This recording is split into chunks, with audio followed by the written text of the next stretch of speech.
Hi, Nick Collier here, and this is my shop. Come join me. We'll have some fun. Nick Collier here again, and we've got another machine shop adventure. And this one's kind of a cool one, although it's fairly complicated. This guy came to me the other day. Well, first you have to understand the background of Nevada County. For the last probably 40 years. It has been one of the marijuana growing capitals of the world. Maybe not the world, but certainly the Western United States. And well known for its quality and quantity. Now, of course, California made marijuana legal some years back, and all the little mom and pop operations kind of went by the wayside because you had to accommodate the county regulations.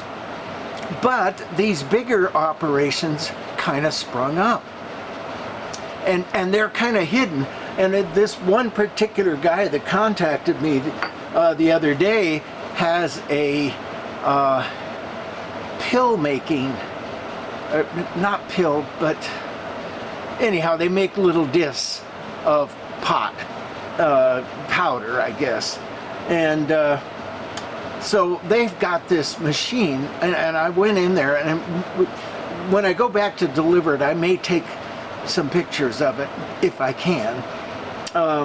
But this machine cost $150,000. Just spectacular machine, and it produces pills, probably one a second or something like that, or not pills, but these little quarter-sized discs.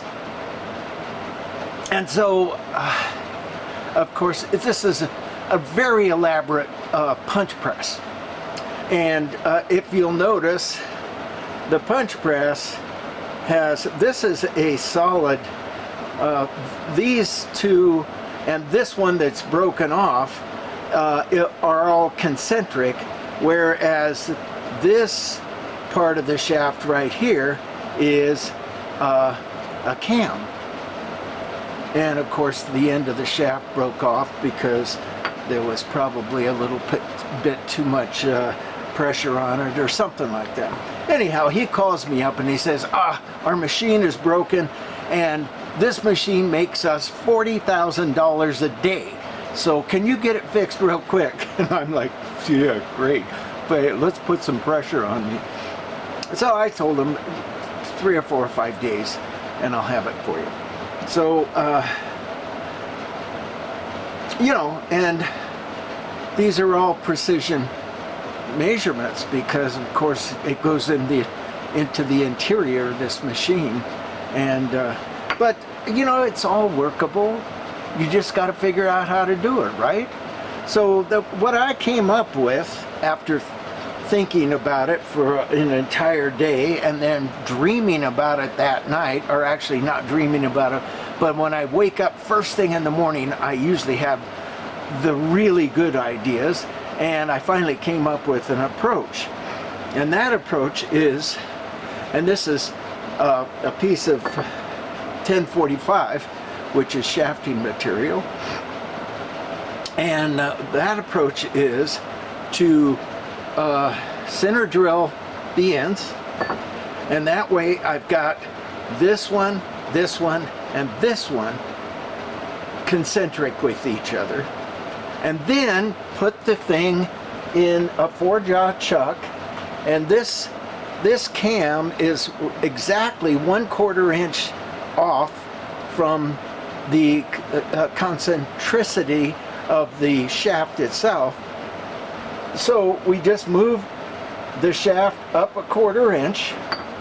I'm going to bring you in a close. I don't know if you've ever worked with oddball things like a cam that's off center, but the problem is the cam needs to be concentric with the rest of the process, or else, and if you just throw it in there and run it, the cam could be off center in this way, and then of course it would hit on this end or this end and not hit in the center.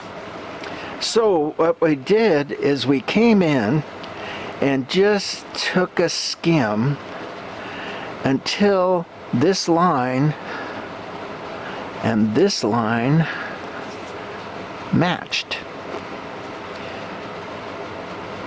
Taking measurements, and we ran this probably 10-15 times and adjusted it and messed with it and played with it, but then now until it was right. But then now the end that has the center in it is not, and by the way, I've got two, and I actually have three, because I'm going to make two of them, and probably he'll go for the second one too, but also have the third one just because I'm well known for screwing up at least one of them. It's usually number two that works. So anyhow, so what happens is it's back to the center. The center is now off in this at the end here. So what we did was we built a little plug with a center in it, with a center point in it, and glued it to this surface. And now I'm going to come in and I'm going to drill this. This is set up perfectly, and I'm going to drill this off center so that we have some support for when we go in and cut this. We're just going to put a very small center hole in this material.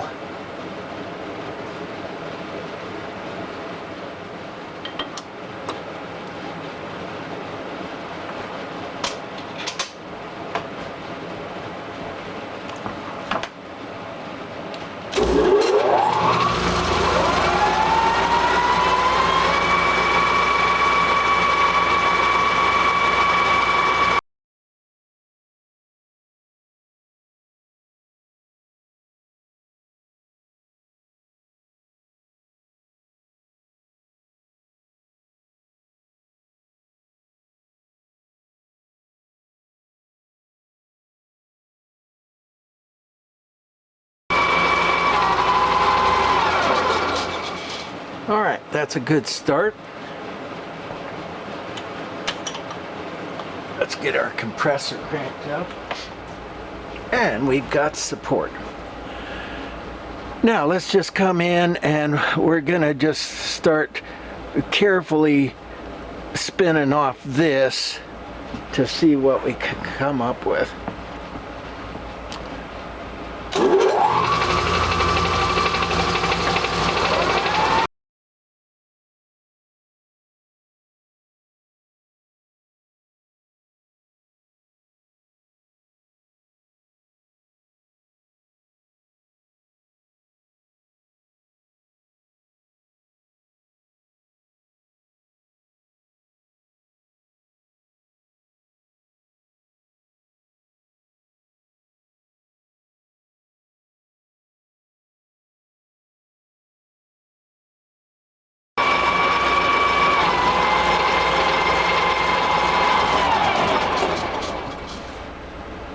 Okay, there we go.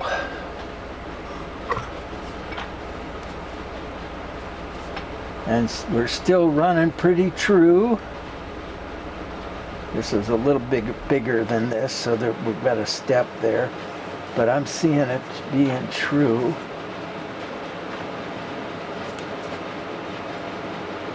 Yeah. All right, so let's just keep taking it down until we get down to the final size, or close to the final size. And the final size is 1/411, and we are right now at 1/413. Wait a second. No. I was freaking out there. Okay, so we've got this is the final size here, which is 1176, and we've got, you know, probably a 1/4 inch to take off. Okay, so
all right, let's stop it. Just kind of come back and make sure our line is nice and straight still. Looks pretty good.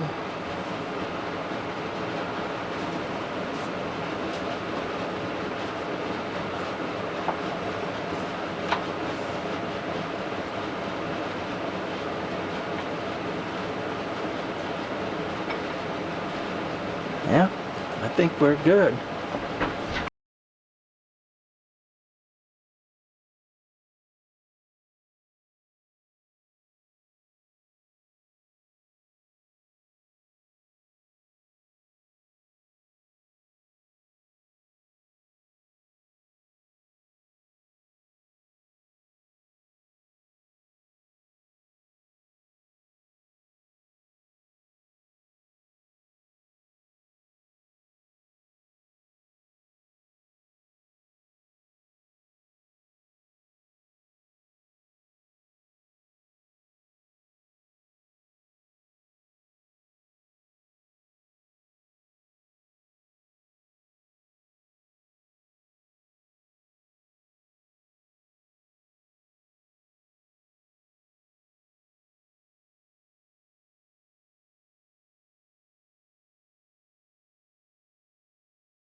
All right. Can see it pretty good, Nick. Huh? Can see it pretty good right now. It's a little bit bigger than, a little farther away than what you said, but it definitely seems to be dipping. Oh, yeah. Do another pass. No. Here's where we can play with it a little bit. So it's cutting more in here, and we need to let that cool down or else it'll break the glue. It's cutting more here than here. So we need to bring, no wait, we need to bring it that way in order to cut less here than here. Now, you don't want to put any oil on this or any water on this because the glue will let go. So what you have to do is you could just put your hand over that and run the coolant on that to cool it. Okay. Okay.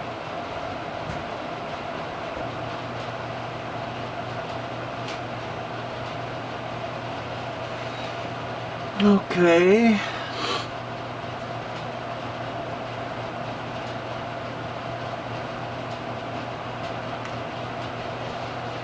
Now, we loosen this just a little bit. And see these melons?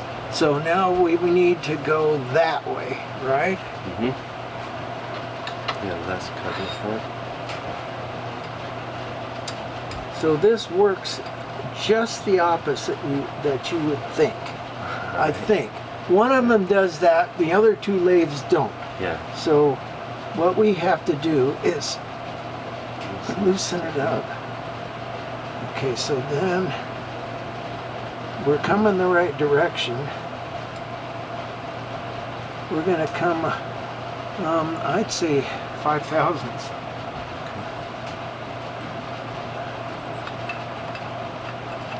Where's it at? There it is.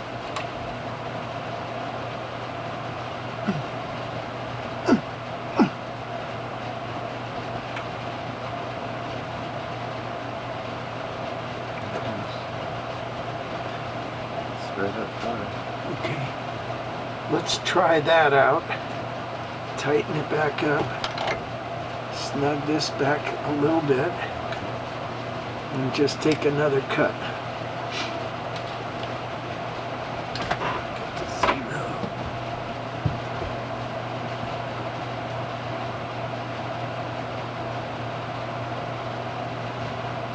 Should I stay on the 15 or take a little bit less? Yeah, take 10. 10.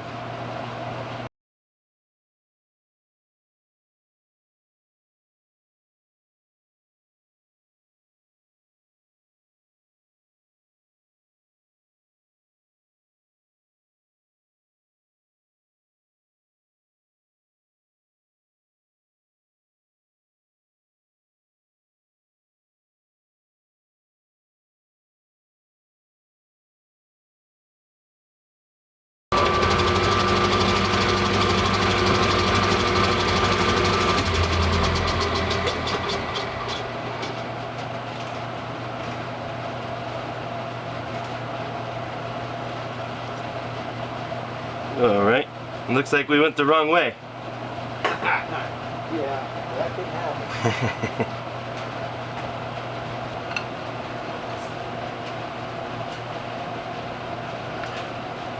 Now this is kind of how you make up for a worn out lathe. Yeah.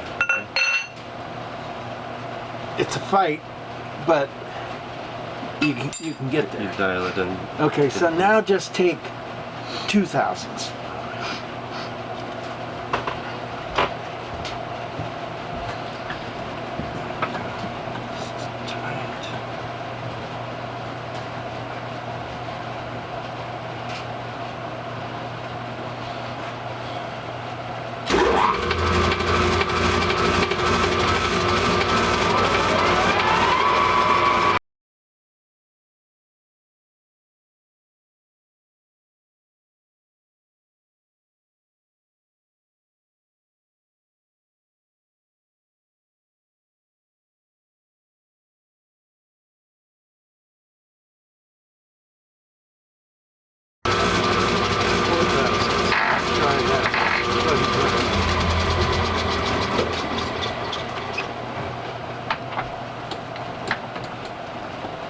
where did it It started catching around. Oh, it didn't touch here? No, it didn't touch any of that front Oh, part. okay, well let's do it again. To the back. Yeah, take it down. Go ahead.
Now let's see what we got.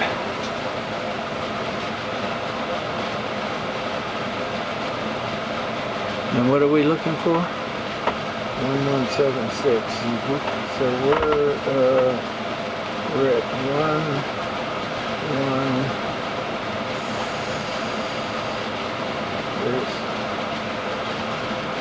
There's 2. So we're still 20 out. So go ahead and take 5 and then take your measurements and you get yourself down to about 5 on the thinnest end. And that from that point on we'll just file it. Okay. Right.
So I'm pretty much 5 right now, right here. And I was just wondering if I needed to pull this back out across that face to square it up. I'm just off of it a bit, so I'll stop just a little early. Bring it to 0 and then come out. So we're 5. Okay. Yeah. Take it to 0. Come out.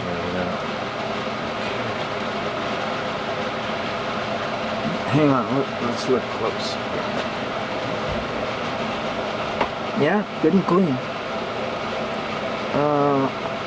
I would take it just a little bit beyond 0. It looks like you haven't quite got that radius in there. Okay. So take it another Just 5 thousandths or so. But do it slowly.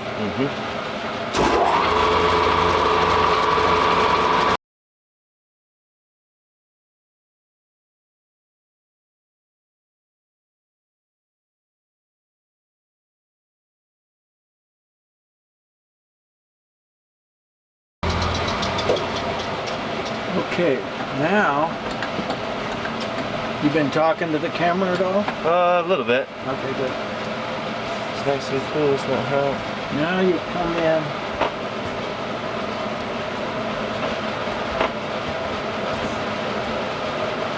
It's really good flat flat.